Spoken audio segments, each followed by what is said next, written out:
Cheer korang. Assalamualaikum, selamat petang. Maaf kami yang terceceh. Ambil masa sikit.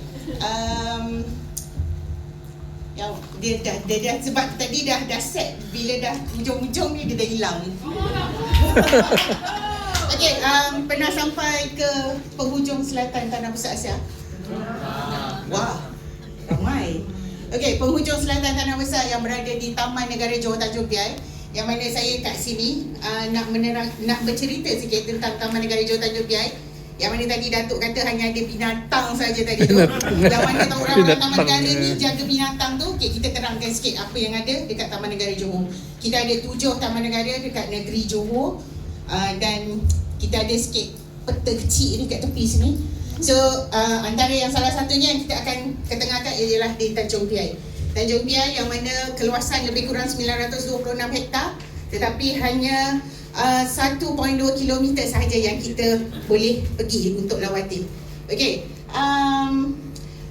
tempat yang paling menarik yang kami sentiasa promosikan di Taman Negara Johor Tanjung Piai ni adalah di penghujung selatan Tanah Besar Asia, lebih kurang 1.2 km pergi dan balik, di mana kita akan berjalan di laluan pejalan kaki, boardwalk, kayu, yang mana kita memang kena tengok pokok-pokok, haiwan-haiwan tadi, dan beberapa spesies taman negara spesies haiwan, flora dan fauna yang ada di kawasan tu.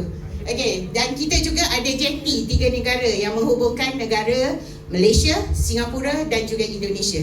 Yang mana berhadapan dengan jeti Taman Negara tu ada Pulau Indonesia yang di mana kita panggil dia Pulau Karimun, yang mana pulau tu tidak berpenghuni.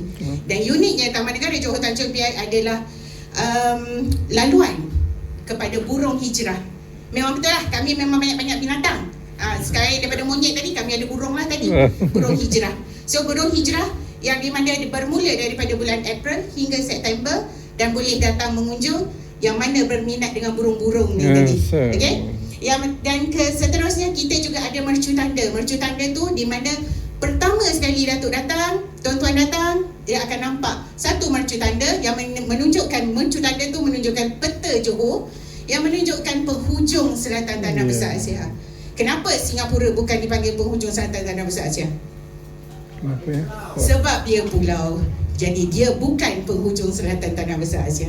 Okey? Itu dia punya ni. Okey, memandangkan saya hanya cerita sedikit, kita orang jauh datang daripada kota, daripada Mersing, daripada Endarompeng Peta, daripada Segamat. So saya ringkaskan, jemputlah datang ke Taman Negara Johor.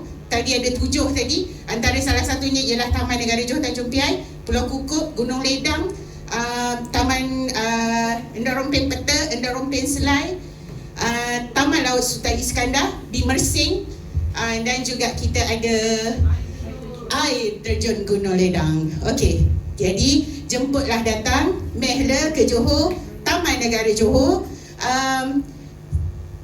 Bukan percuma, ada bayaran. Untuk dewasa RM5, untuk pelajar sekolah RM3. Okey cikgu? Pelajar sekolah RM3 cikgu. Untuk 60 tahun ke atas RM3 juga. Tidak ada masalah. Pelbagai umur boleh masuk, 6 tahun ke bawah percuma. Tuan-tuan ada anak-anak kecil boleh bawa aja. Okey? Selamat, jangan risau. Kami semua ada penjaga-penjaga yang baik, ada guide-guide yang bagus. So tidak ada masalah untuk berhubung dengan kami. Boleh melawat ke kami punya website JNPC ataupun Johor National Park. Semua di laman sosial kami ada. Boleh hubungi kami sentiasa di mana-mana sahaja. Terima kasih dan jemput datang.